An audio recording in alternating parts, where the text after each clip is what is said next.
It looks like Dent's doing some cosplaying as the Cape Crusader. Here's a look at the McFarlane toys. DC Multiverse, Batman Reborn, Two-Face as Batman.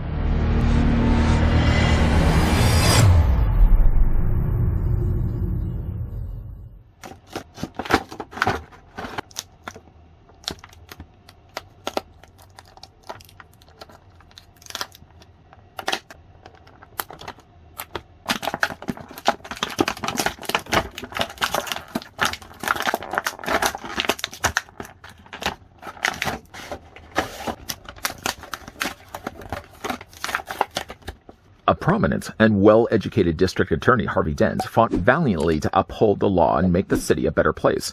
In any other city it would have worked, not in Gotham, a place where greed and corruption stretched from the depths of Crime Alley to the shimmering heights of the mayor's office. Dent's spiral into Gotham's madness came swiftly after a criminal threw acid into his face, leaving half of it horribly scarred. Seeking refuge in the underbelly of Gotham, the name Harvey Dent and all that was good that stood for it was lost, and Two-Face rose from the darkness. Hey diddle diddle, Harvey split up the middle. Before we get a closer look at the DC Multiverse Batman Reborn Two-Face as Batman, I'd like to thank the folks first over at McFarlane Toys, who did provide this sample we're about to have a look at. The figure is a pretty big Batman, whether he's Two-Face or not. He's using, in fact, the same Batman as the Batman Hush and the DC vs. Vampires Batman. So, like I said, he's going to be a bigger, slightly bigger figure. In the way of measuring, though, Two-Face's Batman stands about 7¼ inches in height, or the figure's going to be about 18½ centimeters tall. Yeah, already spilling the beans. This is in fact using the exact same body as a Batman Hush. Granted, yeah, obviously a retooling of head had to be required in order to make this Two-Face, but all the rest of the body still seems to be the same. In fact, also inherited itself into the remold that we did get from the DC Vampires Batman, which again is just the same Batman body, just a little bit darker. Other comparisons, while not necessarily using the same body, if I ever get the chance to bring in Batman from Zur-En-Arrh, who is clearly a smaller Batman, and then just recently, in fact, we looked at the Batman from Nightfall, who's a lot thinner and a lot smaller Batman when you compare him against Two-Face. Jumping now over to the figure's accessories. First, Two-Face comes included with a trading card that once again is happy to report, the guy behind the camera is happy to report, they are using source material. This artwork I don't recognize right away, but I haven't followed as much Batman Reborn. I am quite familiar with the idea of Two-Face, the split Two-Face as the Cape Crusader, as we did get a DC Direct version of him that I reviewed years ago. Still one of my favorite figures. I got to see where I put that one, probably in a tote sitting somewhere. But I do like also the fact that they have not only the split colors of the blue and the red, but also down below they printed Two-Face as Batman from Batman Reborn. Flip though to the back is a pretty generic read-up. Not generic in the sense it's generic to Batman, but it's generic to, I would imagine, it's something that they probably could use quite frequently for Two-Face. There really isn't any real mention of the fact that it is Two-Face as Batman, so I would believe that they probably could use this paragraph again for just a standard Two-Face, which I hope at some point. We did get ourselves movie Two-Face, which is good if you like Aaron Eckhart, but I would love to get a classic Two-Face at some point, and hopefully that will happen. So yeah, I do like the trading card. It really looks good. I love, again, like they're using source material. Put that to the side. The figure also comes included with a display stand. I think this would have been a fun time to actually have this split down the middle, to have the black on the one side, maybe a red on the other side, but I know obviously it would have had to involve them to print or paint one side of it, but at least we get ourselves a display stand either way. DC logo down below, again, one standalone peg that can plug into either one of Batman's boots. He's a bigger fat figure, bigger Batman, so he may actually require a display stand, just so the figure's not going to fall over. He doesn't have any other accessories other than swappable hands. Right now, he does sort of have mauling hands, but if you prefer closed fists, while looking at these, you may think they belong to Harley Quinn, for example, but the hands are a little too big to be Harley's. One is red, one is obviously blue, and then, of course, that's going to go on either side of his body. I mean, not only just do you have to worry about the thumbs going in, but you have to make sure, of course, the colors do match. Red and black then on the other side.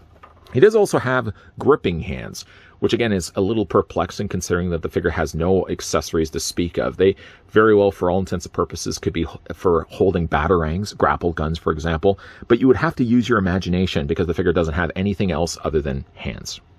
Swapping out the hands, by the way, is pretty easy. I mean, all you have to really do is take the hand that you want to use, swap, and just by removing it, you're going to be swapping it out. You're going to unpeg it from, of course, the detached peg, and then you're just going to plug in then the new hand that you want to use. I don't know if I necessarily will find myself changing out the hands because, again, like I don't really have an accessory necessarily that can go into his hands. get that all the way in there. Getting a closer look, though, at Two-Face. I really like this character. This character being split down the middle. Of course, you've got the darker colors on the one side, then alternating colors on the red. But then everything else then is also flipped around too. So like his emblem is going to be the opposite to that. He's a really interesting looking character. And I go back to the point I mentioned earlier about the DC Direct Two-Face. That still is one of my favorite figures. And yet, funny enough, for being one of my favorite figures, he's been relegated to a tote for I don't know how long. I'm going to see if I can actually dust that guy off and maybe put him back on the shelf. But I do like the more modernized version of Two-Face as Batman. Of course, you got the one scarring side of his face. The other side, for all intents and purposes, I mean, you could look at it, if I was to cover it with my thumb, it does look enough like Batman that you may get the read, other than the fact he does have a red cowl, which is a bit strange, but it does kind of look like Batman until, of course, you see the more scarred side. Not only do you get a larger eye, but it looks like there's also some considerable scarring to the cowl itself. I like also that they've given him the darker coloring to his skin. It's kind of more of a purplish gray, but it works quite well for this character. Instead of actually having the ears straight up, Two-Face's Batmans tend to have a little bit more of a wider, it sort of looks like the prongs of a fork, but it does really look good for the figure. Now, because of course this guy is using the Hush Batman body, he has unfortunately lost the opportunity to actually have a separate head point, a point of articulation where you'd be able to move the head separately. Instead, the head and the neck is all one piece, and then it's the neck that's actually attached by the ball joint, which is not a bad thing at all. If you like kind of more of a consistent sculpt with nothing being broken up by putting in a posability point, then I don't mind the fact that, yeah, it's all going to be one head sculpt and you're not going to have separate articulation.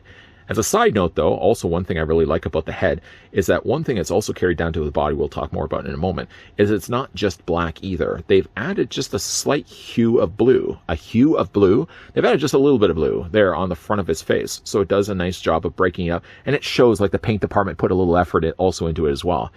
While he doesn't have it necessarily on his arms, he does most definitely have it here on the chest, where it's sort of just, again, a very faint amount of blue that's been added to it. Now, I can't tell whether they've actually started with a bluer plastic and then painted the black over top of it. I'm guessing they probably would have painted the blue, as there's certainly a lot more black to work with. The thing about the figure also is, while he's also black, things like his glove, for example, and his hands will be more of a shinier black against the matte. I mean, when you look at it for a second, it almost looks as if like this part was unintentionally painted, until you realize it's only just the glove that's actually got the shinier black. All the rest of it, again, is just kept to the matte black instead. And it sort of has the same working thing here also on the red side too. The red side where his glove would be, although there really isn't, I mean, there's a little line right there to tell you where that starts to separate. This part here is a little shinier, this part here is a little bit more matte.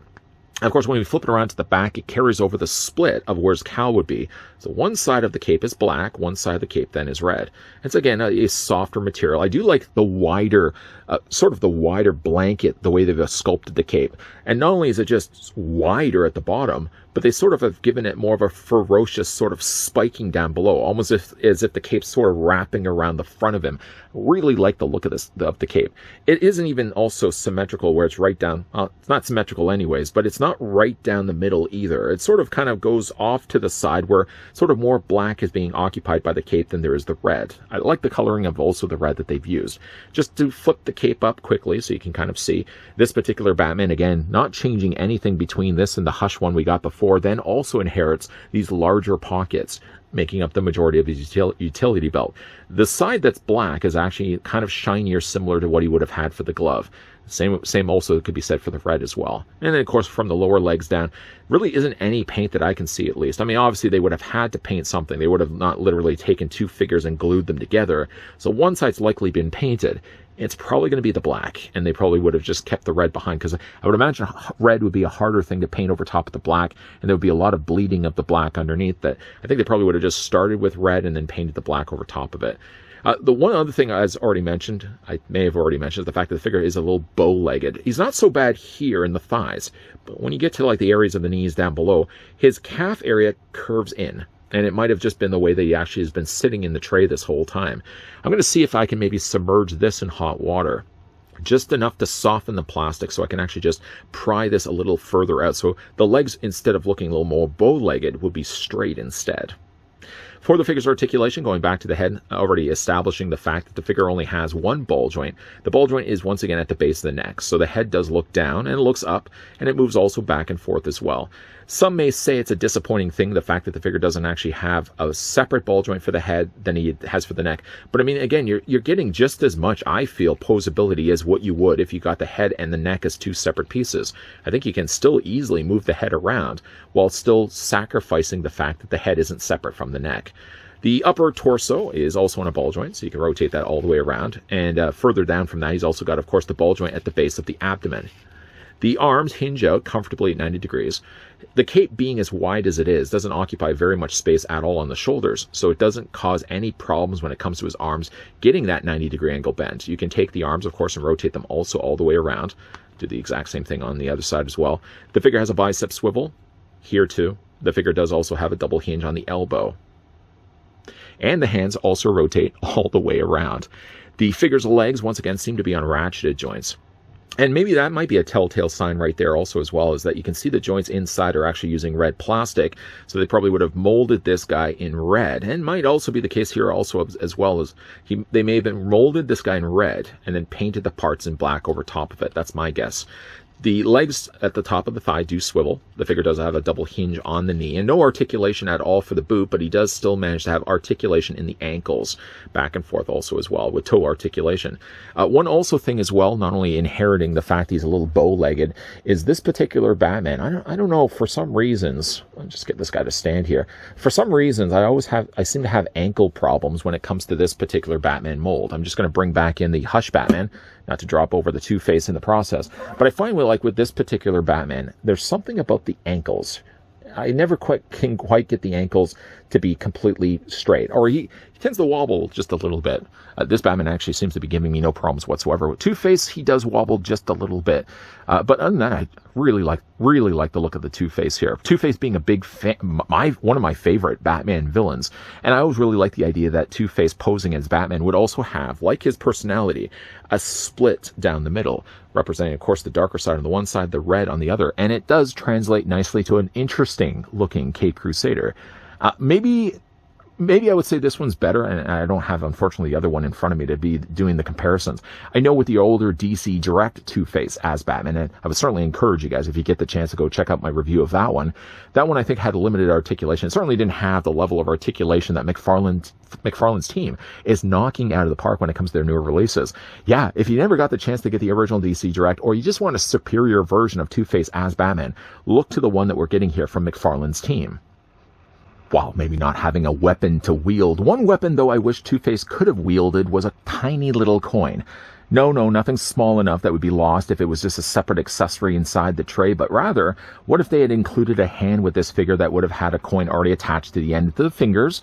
Or, like I've got the figure displayed here in Final Looks, what if they had actually included a coin sculpted to the inside of his palm? So it would actually look like Two-Face was looking at something, deciding the fate of the person in front of him. I would have loved to have seen that. Still, though, despite the fact of lacking coins or any other accessory, he turned out to be a great-looking figure. There's something to be said about the obscure, the more crazier-looking Batman costumes that seems to appeal to the guy that's behind the camera. I mean, you already know my feelings when it comes to Batman from Zorn R. When you get the weird-looking Batman figures, thinking outside just the traditional gray suits or the black suits or the black cowls or the blue cowls, when you're coming up with something a little bit more clever than that, that's the kind of Batman figures that I gravitate towards. And again, I really like the design already of Two-Face from the DC Direct one we got before. I really like what McFarlane's team has done with this release. Just kind of wish he had more accessories, though. Big thank you once again to the folks over at McFarlane Toys that did provide this sample of the brand new Batman Reborn, Two-Face as Batman. What do you guys think of the figure? Let me know down below in the comments section. And also as well, if you guys enjoyed this video, want to hit it with a like. If you guys are loving the content you guys are seeing, and you certainly do want to stick around for more, if you haven't already done so, I mean, it makes no sense, obviously, if you already have done it. But if you are new here, you just stumbled onto this channel, maybe this is the one video that you're new here. If you are, hello, come on in. Help yourself to the snack table. But make sure you hit that subscribe button down below, and the ever crucial is make sure you turn on the bell notification. Years from now, they may have just changed that bell to something else, but for right now, living in the now, make sure you turn on the bell notification so you're going to get those reminders from YouTube every single time the person behind the camera, that's me, is posting new content. Have a little bit of time also in your hands. Popping up at the very end of this video will also be a playlist of other things I've looked at from DC Multiverse, more specifically from McFarlane Toys. So have a look at that if you have a little little bit of time. More things coming your way, more DC Multiverse reviews also coming your way. So as always, thanks for watching. See you guys next time.